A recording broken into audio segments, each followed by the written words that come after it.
Hello, subscribers. How are we this morning? Um, Sort of change the channel up a little bit. I'm talking about real truths, and never stop asking questions is one truth. And I was telling the wife yesterday about the new channel. I don't know what to do. I want to change it. It's got to be about the truth. And wife went to me. So, what do you really think happened to Madeleine McCann? Like, what's your take on it? We often talk about this once every. Having kids, we talk about this. We go on holiday to foreign places. We talk about this once every 6 months. Or you click through YouTube. All of us do it. And so many content creators are doing this. Madeleine McCann. And I'm thinking to myself, why do they keep going on about this Madeleine McCann? It's a long while ago now. You don't see a lot about Ben Needham, do you? You don't see a lot about all the other little kids who's gone missing. Always Madeleine McCann, because one thing that hits in your mind as a parent, especially when you're on holiday. I was talking about it on holiday, actually. We was 50 to 60 metres from the bar area in our holiday, near enough exactly the same proportion away that Jerry and Kate McCann was away from their kids. I can remember turning around and saying to my missus, do you know what? You wouldn't leave your kids in a foreign country over there, even if the door was locked, just in case they had a choke, they coughed, they got up, hurt themselves. That's one reason why it's always sticks in people's heads, because as a parent, you 9 9/10 time out of 10, you would never walk away and leave your kids to go and have food with your mates while your kids are asleep in the hotel room. That's one, isn't it?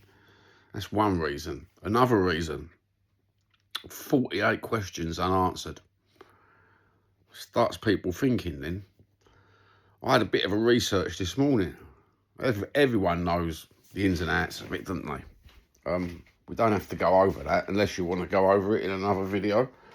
We can go over it.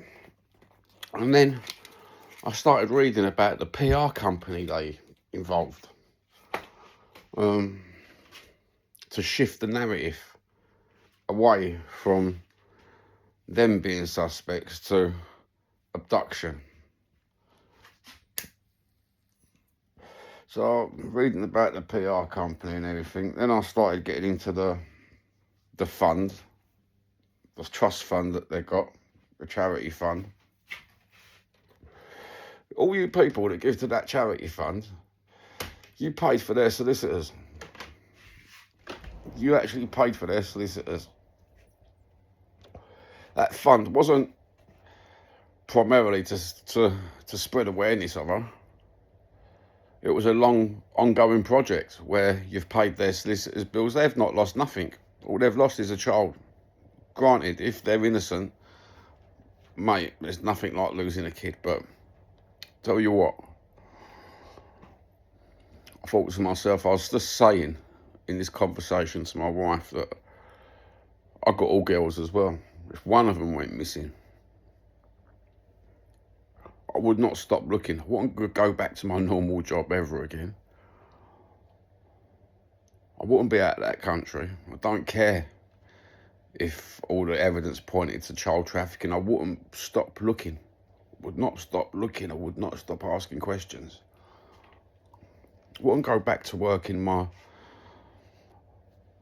high-powered medical job and bring my work home with me. And then there's the question of the people that they went on holiday with. The Tapper 7, whatever they was called. None of the stories or timelines matched up, which is strange, isn't it? Considering they was all looking after each other's kids, apparently. They should know what timelines the timeline should have matched up a little bit, you know what I mean? No sign of breaking in the apartment, no fingerprints. And then the stinker is the cadaver dogs. Found something behind the sofa and something in the back of the car. And when you look at the DNA evidence, 15 of the 19 markers matched for both parts of the evidence. You put all that together, and it's terrifying, isn't it? To think that, wow, something could have happened there. Oh, yeah. But on the other hand, you could say, Jerry McCann had 50% of Maddie's DNA, and Kate had 50%, and the kids, the other kids that were in the hotel room. But my question always is, if you're that way inclined to break into a room and nick a kid, wouldn't you have just took them all? If it's for a payday, that's 3 times a payday for a criminal. These are the thoughts that go through my head sometimes. I'm sitting there thinking, why did they just take the one kid and not take all 3 of them? Or too much to handle, apparently. What, in the days of mobile phones where you could have just... Because these people don't work alone if they're abducting kids, do they? You know what I mean? There's always someone they can phone up. If they was constantly at the bar, they could have come back the next day. Thought, right, we won't take them today, won't take her today. We'll come back tomorrow. Mob handed. Take 3 of them. That's the 3 paydays done. There's so many questions regarding this case, it does my nutting. Every time you turn YouTube on, it comes on. Another one is that I keep asking myself is, why didn't they come back to Britain and get done for neglect? Oh, because it happened on a Portuguese fucking shore. If that was me or you, something happened abroad, no doubt we'd get fucking sorted out by the British police. They'd find a way to sort you out. These people had Gordon Brown on their side, political people. How strange is that? A lot of missing people don't have politicians on their side, don't have media companies, don't start up trust funds. Parents are sitting there now, missing kids. No one to turn to. Probably on antidepressants. Probably every time they get a bit of spare money, they're going out to the place where their kid's missing. Even when kids go missing in Britain, parents never stop looking. Parents never stop looking. You've always got it in the front of your mind, the back of your mind, the middle of your mind. This is why so many YouTubers catch on to this Madeleine McCann thing. So many questions unanswered, stones unturned, and things don't feel right, don't look right. They got the PR company to change the narrative is another one. As soon as they got made of Guidos in Portugal, they got the PR company to change the narrative. If you were innocent, you wouldn't give monkeys about narrative, would you? You really wouldn't. You'd have just let it play out. Open, praying. Let it play out. Open, praying. Walking about, searching. And I watched all this with my own eyes. And I was thinking to myself, mate, if that ever happened to me, mate, I'd be absolute bits. My face wouldn't be as calm as they are. I wouldn't be on TV in interviews. I just want to keep searching and find the answers. Mate, there's something weird about that case. Something weird about that case. It'll all come out in the press.